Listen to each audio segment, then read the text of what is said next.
What up, guys? It's me. Wait, am I recording? Yeah, yes, I am. Let me put this there. So, guys, I wasn't uploading because I had no motivation about it, but now I think I'm going to upload more often, I guess. I'll try. And the first upload of let's I think it yeah the first upload of the year is going to be on game theory on Undertale, because Undertale is one of my favorite games. No, actually, for now it's my favorite game because Undertale is it, is actually a really good game. I love it. Yeah, I love it. Mm, It it it's so cool because the story is cool, the characters are cool, and my favorite character is Sans, and that's why we're going to um, be watching the theory Sans Secret Identity, because I wanna know, and we're going to watch together. So, oh, uh, shoutouts to Game Theory because this guy is really cool. Go subscribe to him. I love his videos. So let's start. Can you imagine a world where we're all represented by a font? Huh, wonder which one I would be. Too straight. No, not in that way, just straight, as in I unexciting. got it. Too, Deadpool. Broadway! Now that's the one, now that's the one!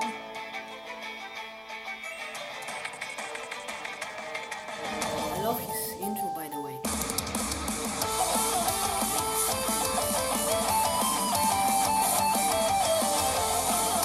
I hope I Hello, Internet! Welcome to Game Theory, where instead of putting a joke here, I want to ask you a question. If your personality were represented by a font, what font would you be? Take a moment and put your font in the comments. I'm really curious to see what everyone has to say. Maybe find a couple new cool fonts to use. Getting bored with old Calibri 11. And with that out of the way, it's time to talk Undertale. Now, I don't think I've ever gotten this many requests to cover a game. Well, except for FNAF. And I suppose FNAF 2. Oh, and then there was FNAF 3. Wait a minute, should I be worried about something here? Anyway, across the board on YouTube... Actually, I like FNAF too. I love it. I don't care. Oh, I'm going to get copyright if I sing this. I do care. I love it. I guess I would Reddit get and Twitter, copyright if I you did it all like have this. wanted Undertale. And honestly, I'm glad you brought it to my attention. True loyal theorists will know that Earthbound is my favorite game of all time. So a self-aware I RPG actually in know a similar this. style? Oh man, it's like a gift from the indie gaming heavens. Undertale is a Earthbound is like the second version of the game Mother, I guess, or it was just art. I don't. game know. where Or it every was Mother, character, I from don't- goat mom to grind fodder, has a Tutorial sympathetic and design, a Frozen. unique personality, motivations, Tutorial is goals, one of my fears. favorites. Whether you're saving or slaughtering them, the game makes you feel something every time you enter an encounter. I But to love me, to jump one to the- character stood out amongst all the rest. Sans, Actually, a that's skeleton the named first after the time font Comic we get Sans, to hence all the real font fighting, references yes. at the beginning of the episode. If you haven't played Undertale, I'm sure that was a really weird opening. Anyway, Sans is... well, there's a lot of mystery around this guy. It And is. before we get into There it, let me is. put up a There very is a lot of special mystery spoiler behind warning. it. Undertale is a game best experienced blind. So if you haven't played it, pause the video and come back after you've finished. I promise played you, it, but I I watched, promise you the won't whole regret it. series, so Alright, just so like everyone you out of the said. pool and ready for the adult swim?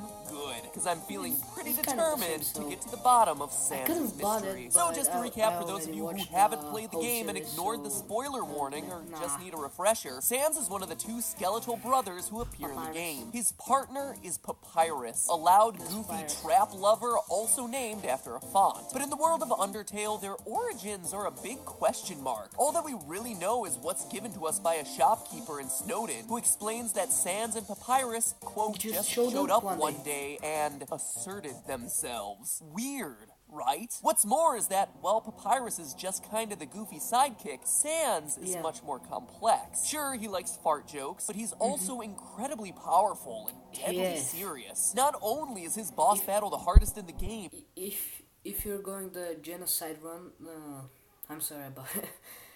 I'm sorry you're doing this. And I can't believe you're killing all these people, but never mind. If you're doing the genocide run, this is really the hardest battle. And if you bought Undertale and you're going the genocide run and you're watching this video before fighting Sans, when he spares you, keep fighting him, because if you spare him, he's going to kill you and you're going to get dunked on, so don't do it. he's one of the only characters to have knowledge and power over space and time. And he often takes shortcuts. He's the only monster that can dodge for some reason.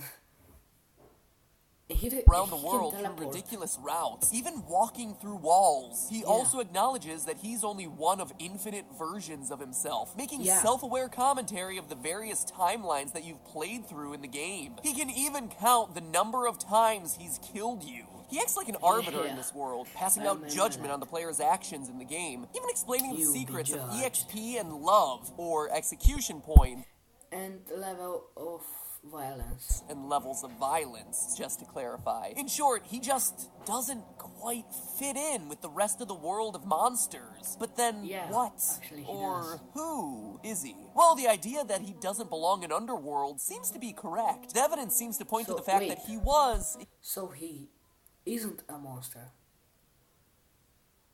That kind of makes sense why he bleeded. But still, he's a skeleton, so why...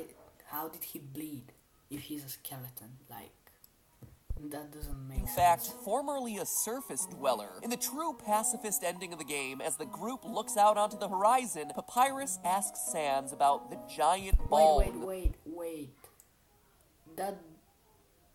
Wait, did it happen? I don't remember this. I don't. But... never mind. Sky. Sans says, quote, "We call that the sun." This is important because A, the usage of the word we and knowledge of the sun shows that Sans has a kinship or knowledge with other humans, and B, that despite he and Papyrus both being skeletons, are supposedly brothers, and apparently appeared in Underworld at the same time, they clearly have two very different histories. Why would Papyrus not know the name of the sun, but Sans would? We get further clues as to Sans' origin as we hear him say multiple times that he wants to go home or go back. He says as much during his dinner date scene at the Metaton Hotel. He notices that the player must want to go home and says, quote, "I know the feeling." He then continues, "Maybe sometimes it's better to take what's given to you," as though he ended up in Underworld by accident. And in a genocide run during his boss fight, he says, quote, "Look, I gave up trying to go back a long time ago," end quote. And before you say I'm going to the toilet. Just wait a little bit. I'm going to pause it. I'm back. Let's return to the video. Alright, my brother likes to interrupt my videos, never mind. He's going back to the surface world. That's clearly not the full story. His very next line of dialogue is, "And getting to the surface doesn't really appeal anymore either." Key word here is either. Yes, he seems to hail from the surface and wants to go back, but based on his dialogue, he no longer considers it his home. It's as though the surface world he once knew is gone, as though he's from a different time. It's pretty intriguing. So we're left with a being that appeared out of nowhere, presumably from the human surface, but from a different time period, who seemingly has the power to teleport. That's a lot of questions and not a lot of answers. But here's where things get really interesting. Sans has a hidden workshop that takes a fair amount of searching to find. You could say it takes a lot of determination to unlock. Anyway, obligatory determination references aside, as you start to look for this Easter egg, Sans gives you a key to his room with the words, "It's time you learn the truth." After some searching, you find the workshop, which contains items that leave even more questions. A photo album featuring Sans and a bunch of smiling people you don't recognize, a badge, blueprints with illegible handwriting, and a broken machine hidden behind a curtain. In the latest update, one more detail was added, a hand-drawn picture of 3 smiling faces with the words, "Don't forget." So what's it all mean? Well, a lot of Undertale theorists have been linking these details to a mysterious figure named W.D. Gaster, a ghostly character who never truly appears in the game. Honestly, covering him is a theory all unto itself, and probably one best saved for the things that are shooting at you when you fight Sans, they're called Gaster Blasters. So he invented the Gaster Blasters, I guess. Another day. Even still, none of the Gaster theories I've seen have been able to explain all the details. In particular, the photo album and the badge. And that's what kept nagging me as I researched Undertale. A badge? That one in particular really stuck out to me. Why would such an oddly specific item be included in this huge Easter egg of a room? Something that supposedly reveals the truth about Sans. Badges just aren't important in Undertale. And then it hit me. What if it wasn't from Undertale? What if this badge was from a completely different game and was in fact the most important badge in the history of gaming? The Franklin Badge. Now, for those of you wondering what I'm talking about, the Franklin Badge is a pivotal item from the Mother series. You know, the one with Earthbound. Or maybe you don't know that one either. You know, the one that Ness from Super Smash Bros. Yeah, well, Ness is from Earthbound, and Earthbound is the second part in this larger Mother trilogy. Alright? Yep. Good. Anyway, the Franklin Badge is a really important part of that series. It gets its start in the very first game and carries through the whole trilogy, saving your life multiple times in the process. It's so important that Nintendo has made it a staple item in the Smash Bros. Series. So I asked myself, what if the badge in Sans' drawer was that exact badge? Well, first off, it'd make Undertale connected to my favorite game, thereby making it even cooler. But that's still a pretty big logical leap. I needed more. Actually, Let me tell you as that Toby Fox, the creator of Undertale, is a big fan of Earthbound, so it is possible. I started looking, more and more pieces started to fit into place. At the end of Earthbound, you're given a photo album covering your adventures throughout the game. To me, it's one of the best, most satisfying endings in gaming to look back on your journey in picture form. And what does Sans happen to have in his other drawer? A photo album filled with pictures of Sans with people you don't recognize. Of course, you don't know them. They're not characters present in Undertale. And note the word that's used here. People you don't recognize. Not underworld monsters. So that's 2 items oddly linked to the Mother series, but then how do the blueprints and broken machine fit in? Well, in the final stretch of Earthbound, Ness and his 3 friends must travel to the past in order to have their final battle against the evil alien Gygus. To do that, Dr. Andonuts, remember him by the way, he's gonna be important later, with the help of the science geniuses Apple Kid and Mr. Saturn, create what's known as the Phase Distorter, a machine that allows people to travel through time and space. Except, it comes with a cost. It can't transport organic material. As a result, the young heroes must put their souls into robotic bodies to use the machine and thus save the world. I played this game back in 1997, and I'm not ashamed to admit that when I first saw this scene, I cried. It's devastating. Dr. Andonuts says goodbye to his son. These characters that you've grown to love and care about are suddenly promising to sacrifice their lives. For all they know, there's no possibility of them being able to come back home. It's this incredibly dark departure in the final moments of what was otherwise a fun, quirky, and colorful RPG. So what's all this have to do with Undertale? A lot, actually. But the first thing you need to know is that Mr. Saturns are known for their, let's say, unique linguistic style. That would explain the illegible handwriting on the blueprints. And the machine, I think a broken phase distorter is behind that curtain. Now that may seem like a stretch, but it actually explains a lot. If Sans wound up in Underworld via a phase distorter, it could provide a reason for why he's a skeleton. He used the machine as organic matter and suffered the consequences. Not killing him, but turning at least part of him into a pile of bones. It would also explain why Sans... He is actually kinda right, but you know W.D. Gaster. I watched some hacker play, and he named himself Gaster, and for some reason the game started, and some gibberish got out on the screen, and it was like the handwriting of the the creature, the thing. I don't remember its name. Never mind. The pink thing that helps the doctor. Has given up hope for going home. Remember, the Distorter is a time machine. By being in Underworld, he's not only in a different place, but based on how he talks, he's also in a different time, with no hope of traveling back to the time he came from. But the crossovers between Earthbound and Undertale continue. When you speak to the Apple Kid at the end of Earthbound, he's blown away by the astronomical odds of Ness overcoming Gygus, saying that he's going to continue studying the trait called Courage in order to harness its power. Seems awfully similar to the same experiments happening in Undertale around the trait of determination, no? Especially since so much speculation has circulated that Sans is a key player in those experiments. But I'm sure you also want physical evidence, right? Well, don't worry, because I have plenty. During one of the endings of Undertale, we see Undyne and Alphys hanging out on the beach on the surface world, a beach that shares a lot of similarities to the tropical resort location named Summers that you play through in Earthbound. In fact, the geographic layout of the surface bears some strike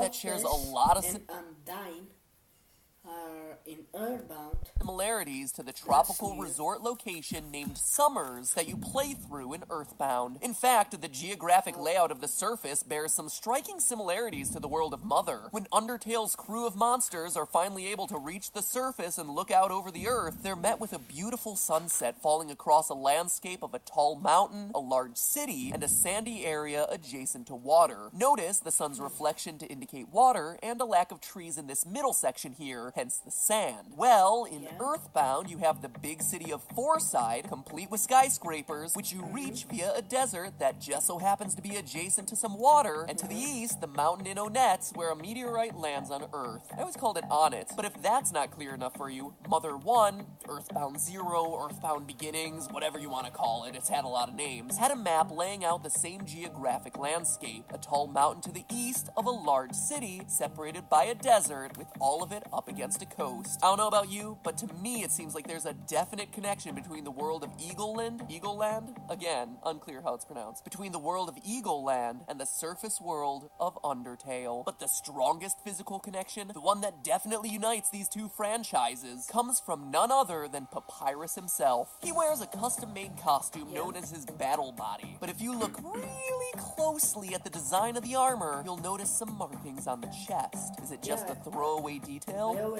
Oh no, that right there is an exact match to the ones that appear on the chests of Starman. The most... While he ate spaghetti and that's some kind of sauce. I guess the sauce dripped on his costume or something. I don't iconic enemy of Earthbound. And look at the way he stands. I always thought it was awkward until I looked at the two characters side by side. Papyrus's curved arm and hand is a direct match to the curved arms of the Starman in the Mother series. In short, we have some incredibly strong proof that the Earthbound universe is somehow connected to the Undertale world, which brings us back to our initial question. Who is Sans? Well, what if we took it one final step and said that Sans happened to be Ness from Earthbound, sent through the phase distorter during a test of courage, carrying the Franklin badge and his photo album in his trusty backpack. Not only do all the items in the workshop suddenly fit, but so does Sans' behavior. Remember, Sans can seemingly teleport, and Ness just so happens to have the PSI ability to teleport. Now look at the way Sans always stands, hands in his pockets, directly facing the camera. It's a very similar stance to how Ness is depicted standing in most marketing for the game. It even explains why Sans bleeds when you finally hit him. He is, or at least was, a human. Oh, and it actually doesn't explain because he's a skeleton, so all his organic material is gone, so the blood is gone too. So how does he bleed?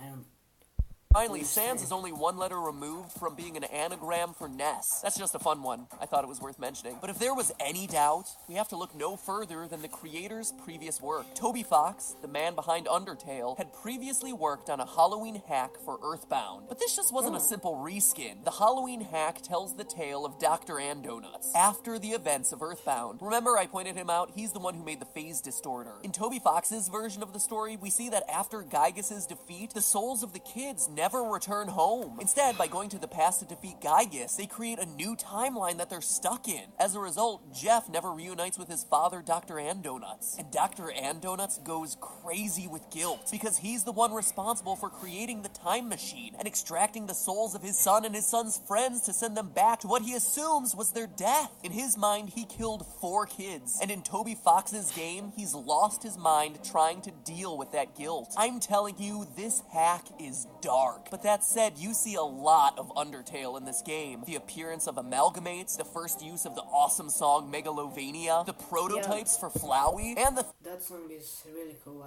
I love it. Theme of having the choice to be non-violent in an RPG, so sparing cool. Your enemies. But then why does all this matter to the theory? Well, remember, in Toby Fox's version of the story, the kids don't come back. They're stuck in the past with no hopes of getting home, just like Sans. And in the hack, one character is oddly missing, with no explanation as to why. Ness. Presumably in this timeline, his soul...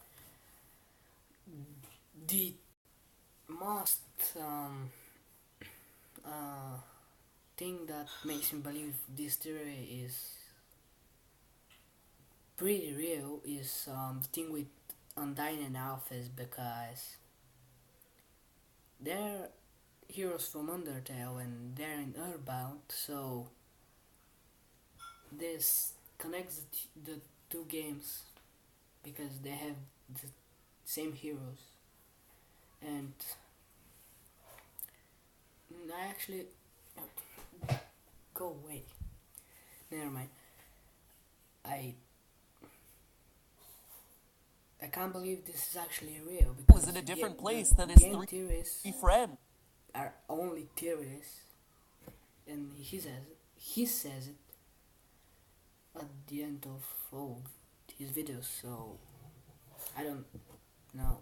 Which brings us back to Undertale. 3 faces with "Don't Forget" written on it. It's Ness trying to remember his 3 friends. In short, Undertale is a continuation of Toby's version of Earthbound, with Ness never being able to get home, adopting the name Sans, and accompanied by Papyrus, a former Starman, an alien force able to speak English and still equipped with his armor and signature posture, but without any knowledge of earthly things, like the sun. The pieces all just seem to fit. And all we need is an appearance from Pokey/Porky, and we've got ourselves a true sequel. But hey, that's just a theory. A game theory.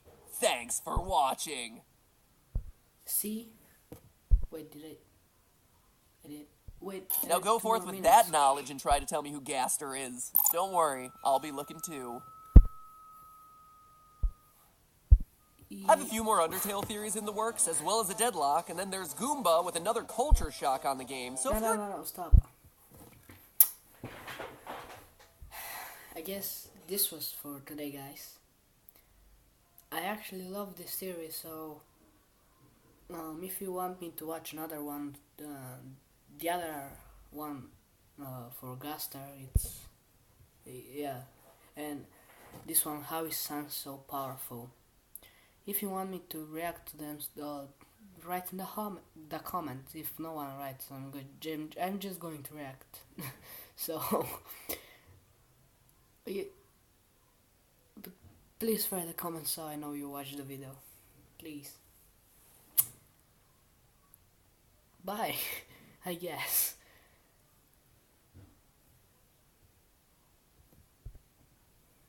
Have a great time, guys.